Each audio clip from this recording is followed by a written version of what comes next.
Okay, now we need to pick up. You're in Murtaugh. You've got the house built. Well, they moved to Payette now. Yeah, we're in. Actually, you're in Oregon Slope, right? So, when Lloyd was telling the story about Donna being born, he said he had to get on a horse and ride to get the nurse, and then they got back in time to help with the birth. And you said that was wrong, and that's not a surprise because most husbands don't have all the stories right. That's right. So tell it how it really was. Tell what really happened. You mean when we first got our car, or what? No, he wanted to tell about what really happened with Donna. Because on the tape, Grandpa talks about that he was there, that he went on a horse to go get help and so on. To go And that he to got call there the in doctor. time. Right. Well, see, the doctor had only made 8 trips out there that day. That day. And finally she just said, "You're not going to have this baby till morning. I'll give you a shot and you'll go to sleep, and you'll sleep till morning, and I'll be here." So I woke up about midnight, and I knew that baby wasn't going to wait till morning. So I just told him he had to go down and call her. We had to go about 4 or 5 miles, I don't know just how far, clear down over the hill, and to where they have the blacksmith shop. Do you remember that? And so, but we did have an old 26 Chev, and he went down there, and my aunt was with me, and he called the doctor, and of course she had to come out from Payette. But Donna was born while we could see his car lights coming. Florence kept saying, "He's getting here, he's coming," and then pretty soon she said, "And here comes some other car lights, so the doctor will be here." So that's how I remember our car, the 2 cars, and the baby was born, and neither one, Florence and I, knew what to do, not any anesthetic or anything. Finally, Florence just sat there. She's got dark hair, she's pretty, she looks like Alma, and she was just going on to try to keep me.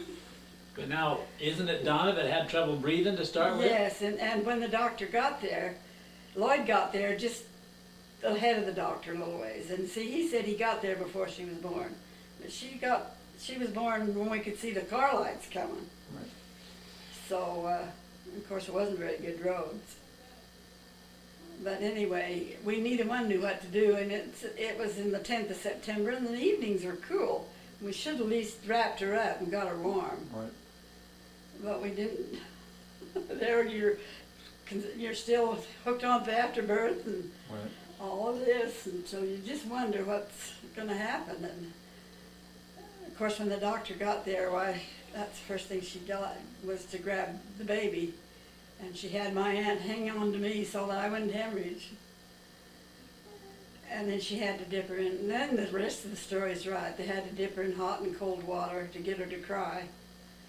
I think about that so much. If we'd have lost her and my only girl, just because of my orneriness. Right. But we just didn't have the money to go to the hospital. We just hadn't paid for Odell yet. I must have, And she only charged us $35. For the whole thing. for Donna. $35 for Odell, and we never paid her till we had David, and then we paid for all 3 of them. Where was Odell born? Odell was born in a maternity home, they called it, in Payette. And Lloyd was taking out wood, with my uncle, Will Boys, and he sold this lady enough wood to pay for my 10 days in that maternity home. Now, back in those days, the husbands didn't get to watch the birth, right? Well, he did, because this was in a home. Oh. But the hospital you didn't. No, for the rest of you. But Odell was born in this home. And it took all night, and all day and all night. He was a big boy, Okay, so how far apart are they? 18 months. Odell was born on March the 12th, 19, 36. and so she was born in September of 37. In 37, yeah. Okay, and then number 3 was David, and he was born March the 20. Second in 41. So the war hadn't even started yet. Yeah, it had started. Pearl Harbor hadn't. That's what I meant. Pearl Harbor. It was raging in Europe, but then The war was going in Europe, but Pearl Harbor hadn't happened yet. No, that was that winter, you know, December the 7th, wasn't it? Where were you when Pearl Harbor happened? We was living in that little 2-room house. do you remember it? We built. And we finally got electricity. We didn't have electricity till, see, I washed on the board until I had 3 children. Now describe that, because people Right. watching this will Tell not know what you what mean you're by talking washing on the board, using the washboard. Well, I had, you'd heat the water on the boiler on the range, and then with the washboard and the tub, you'd sit there and scrub them up and down. And hang them outside on the Soap, line and then somewhere. then I had 2 other tubs with water that I'd rinse them, but I boiled all the diapers so they wouldn't, make sure they didn't have any infection. So I'd keep that stove going summer and winter, and kept that boiler on the stove so that the diapers and the baby clothes would be sterile. Probably why I went in the wood business, keep you in wood to And heat then the I stuff. put them in one water Was this an rinse. electric range No, or a wood boning just a stove? wood burning stove, mostly sagebrush, Is that right? all from the farm that you had. Okay, so you would. What about how did you dry your clothes in the wintertime? Just, well, we put them, hang them on the line until they froze, then bring them in and put them around the stove. And Bring them along to when us. we lived in Vale, You I could was, stand your shirts up then, right? oh yeah, they'd be frozen solid, so would your sheets. But I even washed blankets in that, with that washboard, a little at a time, you went down the whole blanket. When you think of it, it just almost seems unreal. Okay, so I want. How often did you wash? And you know, I got so mad at Lloyd one time. That's when we lived in Vale. I don't know why I got mad now. I think about it. Why did I get mad? And I wanted to throw this tub of water on him. And I tipped it over, and the water just went everywhere. And do you think he'd help me clean that up? He wouldn't, and I had to sweep that water out the door, and it was cold and frozen. And I had to clean that. I learned quite a lesson right then, never to throw a tub of water. Hard to throw, isn't it? It just went all over. I think of that now. You don't even remember why you were mad now, do you? No, I can't even remember why I was angry. Tell me what you remember about hearing about Pearl Harbor. I want that. Well, we had a radio. We found, I don't know how we got a radio. It was a Sunday morning. Yeah, and we had the radio on and heard it. What were your thoughts about it? Oh, you know, it was, I don't remember just the whole incident, but I know how shocked we all were. And what I figured that I'd lose, Lloyd would have to go immediately. Right. That's what scared me, because Donna was born and David was born. I had the 3 little kids, and I figured he'd have to go to service, but, and then I remember Roosevelt coming on and declaring war. Hmm. And it was a frightful experience. Were there people around the area who had husbands or sons or anybody that went to the war right Oh then? yeah, a lot of them went. A lot of them were our neighbors and sons, and some of them didn't come back. Like the Peterson boy didn't come back. One of the Noyes boys didn't come back. But Lloyd's grandmother she had a lot of grandsons went. You know, Sidney went, Right. Leslie went. We took Gerda and her 2 kids to go up to Fort Lewis and take Jeannie and Leroy up to where Sid was stationed. Tell me, out at Oregon Slope, I just vaguely remember some of the names, but tell me about this club you went to that I remember the name Porsche Club. We call What is the name No, Porsche? the Porsche Club was at a club in Fayette that the church met in their Porsche Club building. Oh, okay, I just heard that name. Okay, so that was a place where the church met. What was the other club you went to? The Solana Club. Solana? How do you spell Solana? Salona. And what did you do in the Solana Club? I We remember you just- used to go all the time. We just met as neighborhoods, the neighbors, all the women, and then we always started out with the Lord's Prayer, because I was the only LDS. And we started out with the Lord's Prayer, and we're kind of a service club. We help one another. We used to serve at yards or sales to make a little money, you know, cook hamburgers and stuff. And then we used to go down to the fair and have a booth that we served and to make money. And we finally built a little building. I remember that building when I was there. Yeah, that called the Highland Hall. Was it up where on the we had slope? dances and Yeah. see, we used to have dances. It was fun in our. I don't know when you think about it. I think we had better time than a lot of these kids with money nowadays. Yeah. Because we met in those little rooms, take our furniture out, and there was one fellow down the road that played the accordion very well, and he played the accordion, and we danced in potluck dinners. Yeah. Just the neighborhood, that quite a bunch of us then, and we were all young couples. Right. None of us had any money. We were always in the same boat. And we just had the best time. So tell me something so I don't understand. Maybe the other older ones know, but we lived in Oregon, and Odell and Donna went to Ontario High School, but we went to Payette Ward. Why didn't we go to Ontario for church? We could have. We did go to Ontario for quite a little while. We went to Ontario, and they was just meeting in the OddFellows Hall. Had to go up and clean their beer bottles out before we had church. And then they started this, what they call it, the independent branch from this other branch in Ontario, in Payette, because people just couldn't travel.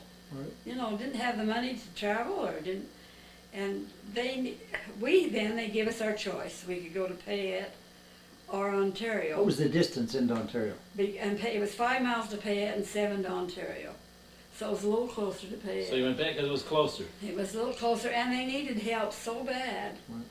See, I went there and led the singing right away because they just didn't have anybody. And it was just, you know, a handful of us. And we started meeting in the Porsche Club, but it was under the direction of Ontario. Right. And that's how it all started. And you were in the Weiser, Idaho Steak. And then, that's right. And of course, Ontario was too. Now Ontario's a stake. Yeah. But yeah, we were in the Weiser Steak, and well, we were in the Boise Steak at first. Mm-hmm. If we wanted to ever went to conference, we went to Boise. Which was 50 miles away or more. Yeah, we had to go a long ways. Who was the state president in Boise?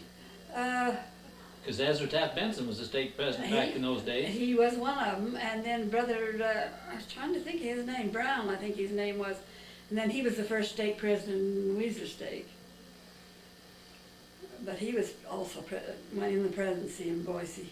Well, okay, so you had an 80-acre piece of ground in Payette. What crops did you raise mostly? Well, mostly just at first hay and grain, and then we finally got raising potatoes. And How did you harvest potatoes? You didn't have a digger. no, we had, I don't know how they harvested them. They must have had some kind of a digger. We raised these red potatoes. The red They're earlier. Okay, so how did Dad and Alma Galleon come to go work together? Well, the Galleons moved here from Nebraska, you know, right close to us. And of course they had a little bit of money because it was the older folks. And they built this home up there, and we just got acquainted and got to working. And then Elmer and Harold and Bernice them came out to help their dad. And how they ever got really started, I think just helping one another on the farm. Dad bought us our first team of horses. Now this is something else in Lloyd's history. He tells he bought a team of horses, which he did later. Bought a nice team. I've got a picture of that team with David sitting on top of the horse. But our first team of horses was, my dad brought them from Twin Falls. Knocked on the door one night and there was a trailer with a couple of horses. We'd never survived hadn't it been for Dad. And Lloyd had one horse that his mother gave him from Oakley. And how we got it up there, I don't remember that. And that's the horse. I was telling you that Dad gave us that $50. Lloyd got on that horse and went to town and bought a gunny sack full of groceries. With the money? With the money that Dad... And he did that 2 or 3 times. Now, it's in Mom's history that you interviewed her, how that she sent us $75, but one was 50 and then another time was 50. And then every time they'd come up, why he... And $50 was a lot of money in those days. You could buy a lot of groceries. Oh, heavens, and that $50, we lived on it for 3 or 4 months. You know, then he'd send me another.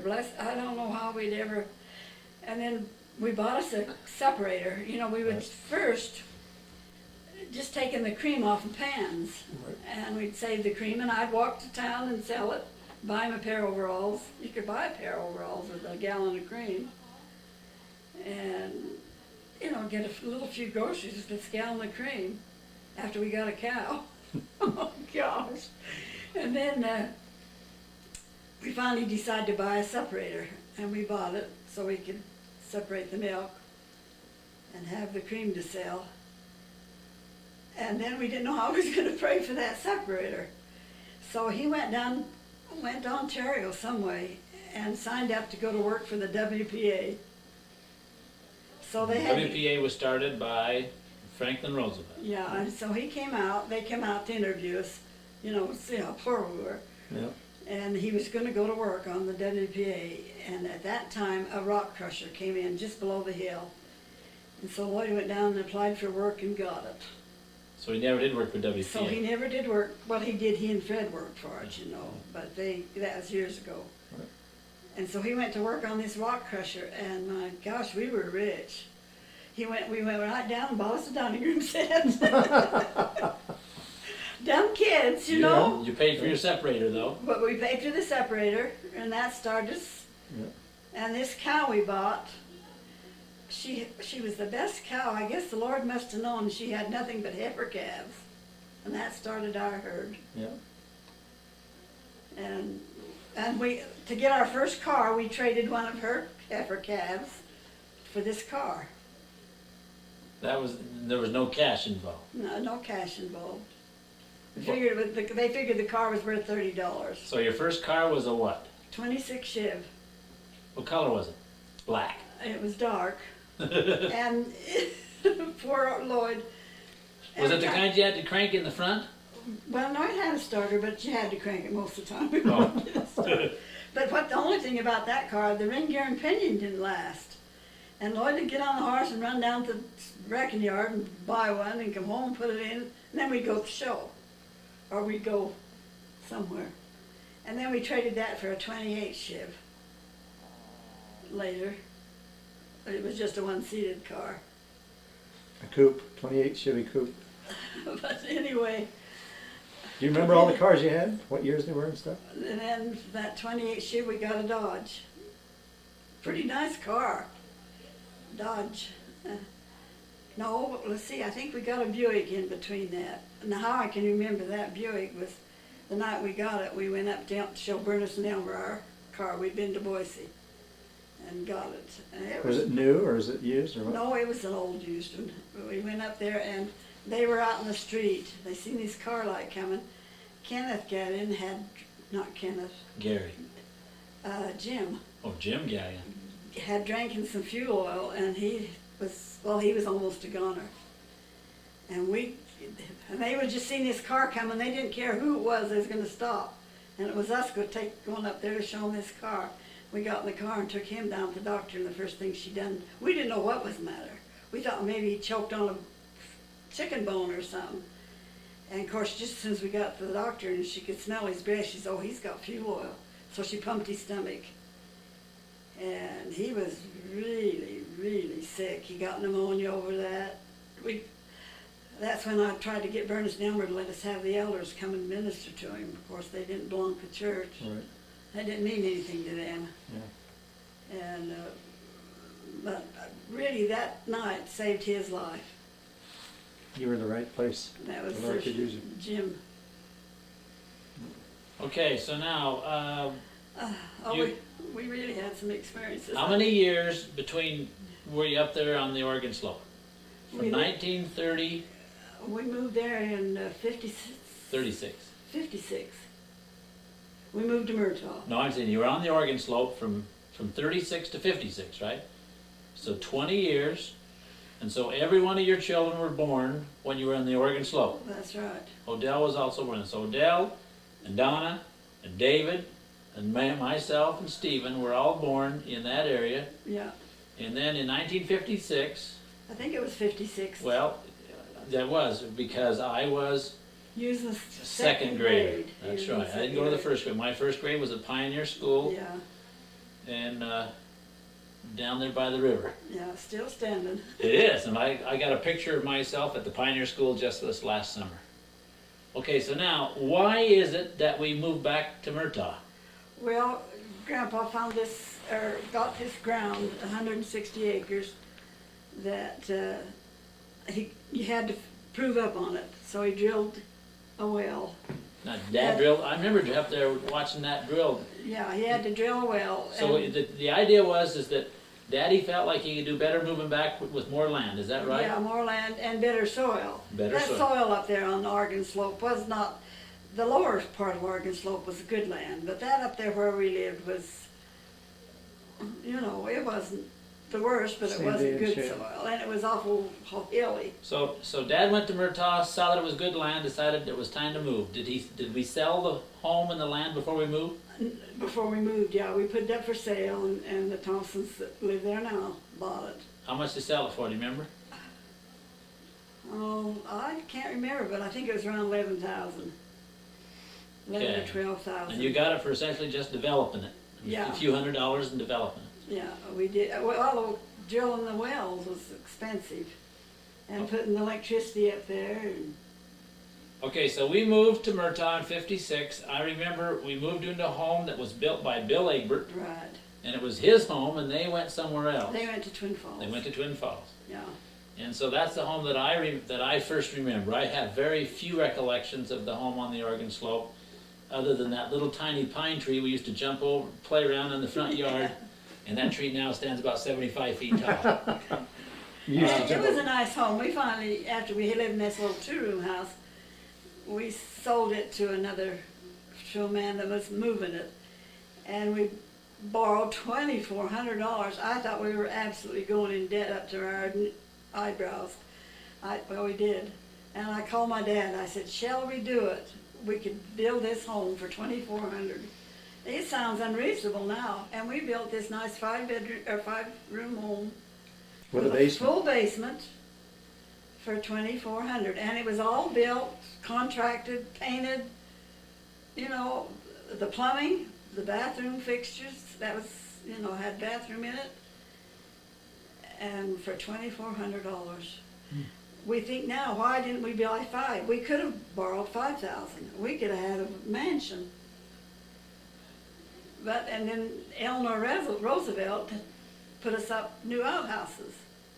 Two before we done that. That was why we still lived in a little two-room house. Really nice little outhouse. Up there, I mean, at the home in the corner? You know, the harm that was there for a long time. Oh, Out okay. there on our place before we got this other home built. So what were your feelings about moving back to Murtaugh after you've been up there for 20 years? Well, it was hard. You know, everything that was on there we planted. The trees, the grass, everything, the barn we built, the two-car garage we built. Everything that was on there was ours. You know, we'd worked hard, and I worked hard with him. I went out and helped him do hay with it. Bernice would take care of the kids and cook the hay for the hay men, and I'd go out in the field with him. And we finally got a tractor during the war, and I drove that tractor right in the canal one day. Did you know how to stop it? I pulled everything. I'd been working all day. I guess I was just too tired. And I couldn't think of stepping on the clutch. It was an old John Deere, and I drove it right in the canal. And I think your dad was more worried about his Tractor than Tractor? because you couldn't. It was doing the war, and you Yeah. couldn't get them. And we had to go clear to Spokane, Washington, to get this one. And it was a used John Deere tractor. Did the whole tractor get buried in water? Well, the nice thing about it, they had taken the water out of the canal to demoss it. So there was only just a little bit of water in Oh. there. So Or this- I'd have probably drowned, because I couldn't get out. I was pinned under there, and Lloyd couldn't get there to me. I guess he was just scared him to death. And Elmer was on top of the haystack, and the guy, what was Iona Brown's husband, was out in the field, and they got me to me before Lloyd did. I think he was just stunned. Yeah. And there, of course, I was pinned under there, and they had to get me out. Is it tipped over or something, I guess? Did it roll over on the side? Yeah, it rolled over. And then Elmer had a bigger tractor, and they got it out, and it never did die. The darn tractor was It's still still running? running. It was still running. It was still running down in there. My leg, I've still got scars on my leg. And the tire still churning. You're lucky you didn't get killed. Oh, I know it. The Lord had other things for you to do. Yeah, I got out of there, but I did help out in the field quite a lot. Bernice would take care of you kids and cook for the hayman. I worked out in the field with him. Well, I could drive Elmer's tractor too, that gray, big old, you remember it? I remember that big tractor. Yeah, I drove that. And I remember that great big old hay chopper. Or Yeah. the hay stacker. Well, they built that. They built that. Dad and Elmer built that. Kenneth Galleon and I used to play around that all the time. Yeah, you think how we got started. It was just physical, hard, mental work. Elmer was mechanical minded, and they took this old truck and made an elevator out of it, and then they bought the hay chopper between them. And those guys worked together for years and never had an argument. The only thing they used to bet each other a milkshake, and whoever lost would buy the other a milkshake. But we got so we was making $100 a day. That was wonderful, and we decided we'd go out to eat every night. Made $100, and we finally had to quit. It was going out every night. And that's what gave us our start, really. Yeah. Chopping hay.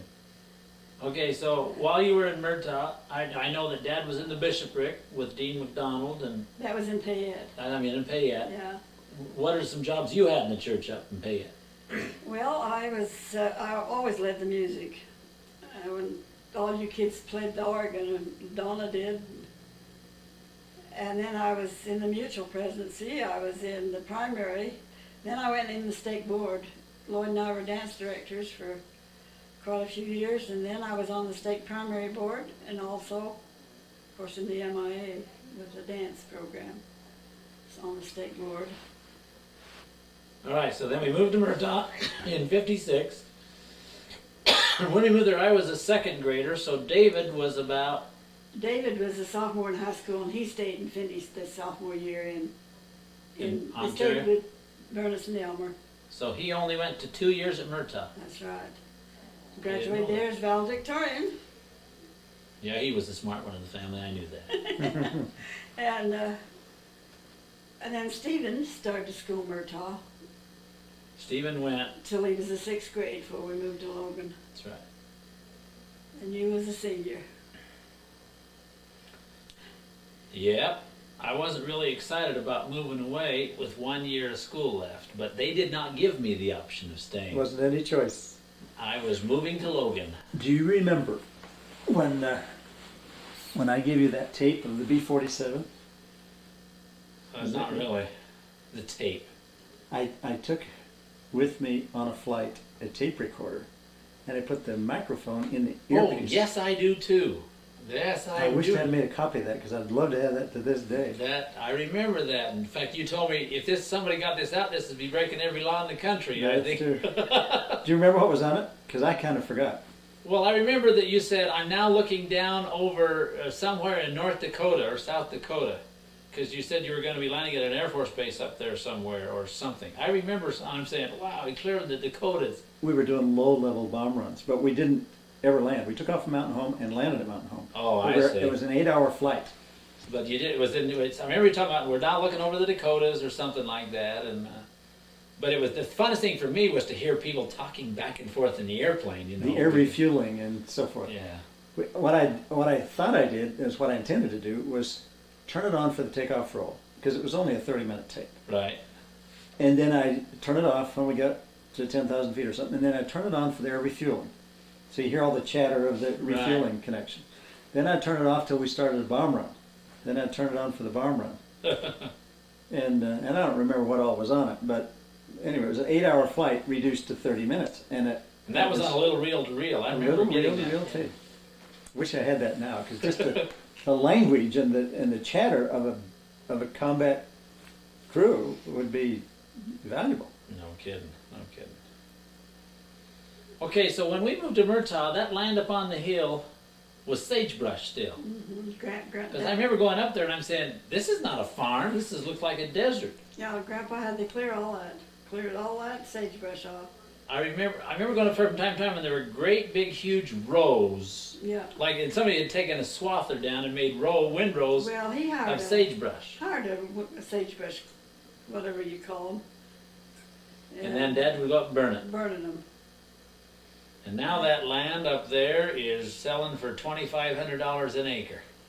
And it's prime land. It's all under roller sprinkler. But the wells that I remember watching, there was a second well that was dug on that land. Yeah, Grandpa finally dug another. That's right, but both of those wells are still being used today. And that land adjoins David Moyes' land. That's my first cousin. And land that Uncle Ivan ran for many, many, many years. Where their home's built. And where the new home was built. Yeah. The land immediately to the west of that was the 160 acres that my dad ran. And then when we moved in 1965 to Logan, Utah, he sold that land for a pittance. $42,000. $42,000, so we could move to Logan, Utah. And at the time, Dad says, I think that's a pretty good deal. And it turned out it really wasn't a really good deal. It was a terrible deal. But they had the cash in hand, and so we did it. But it was a shame because that land now is worth about $350,000 to $400,000. And back then it was worth probably 2 or 3 times what Dad got for it. But he needed cash to put into a business in Logan, and these are the people that came forward. So we sold our home in Murtaugh in 1965 to Florin Holtz For $17,000. for $17,000. We bought it for 10. We bought it for 12. Oh, 12, that was it. Bought the home for 12. But we didn't know anybody in Murtaugh, anybody. But everything was clear. Our potato warehouse, our home, it was hard to move. That's right. So in Murtaugh, Dad ran Murtaugh Produce. He was in kind of a partnership with a man by the name of Elmer Reese.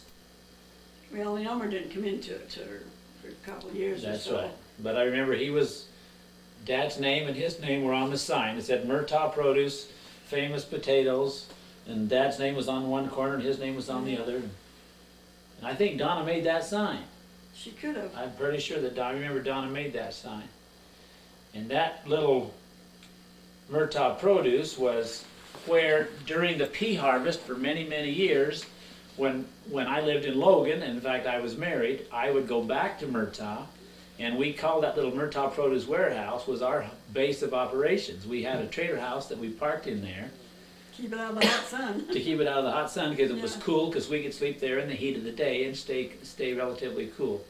The guy that owned the little store next door was called Starry's Market, and Mr. Starry said that even though he owned it, he could let us stay there because all he used it for was storage. So it was kind of unique that many years after we moved away from Murtaugh to Logan, that we ended up back in Murtaugh Produce to live during the pea harvest. Now my first experience with working in the peas with my dad was in 1960, the summer between 65 and 66. And Dad had contracted to do 400 acres of green peas for Del Monte Corporation. And since Dad was involved in an international harvester business, he had one of the people who worked as a mechanic for his shop keep the harvesters going. We had what was called the International 201, which in those days was the best swather there was. And my job was to drive the swather, and the other guy, whose name was Sam Garrett, was to keep it going. And so that was my first summer, and I thought we would never get done because we did 400 acres of peas. Well, within not very many years, we were doing 8,000 acres of peas. Yeah, and that summer, that's another time I really got mad at your dad. Well, that first summer, He tipped over. He'd worked for how many hours? I had worked 83 hours nonstop. And And going from one field to another field, he did have the driving pickup. my dad's brand new pickup and camper, I fell asleep at the wheel. And I rolled it. The camper bounced out of the bed and rolled about, they figured 7 times, and it was upside down. And the funny part about that, this happened about 3 o'clock in the morning. I didn't get hurt really, I just felt bad because I knew I'd ruined my dad's new pickup. But the thing that was funny is I walked over to the camper because I knew that the pilot light on the stove or the range was on. I wanted to turn that off, didn't want it to blow up or anything. And when I opened that camper that was upside down, there were $20 bills all over the camper. Because I always kept $400 or $500 and $20 bills to buy parts when we needed parts. And that cigar box that had all the $20 bills had flipped all over, and honey and flour had flipped all over in there. And so there were $20 bills hanging all over. When the policeman shined his light in there, he said, "What in the heck is all this?" Only he didn't say heck. And I said, "Well, this is money I use for our business."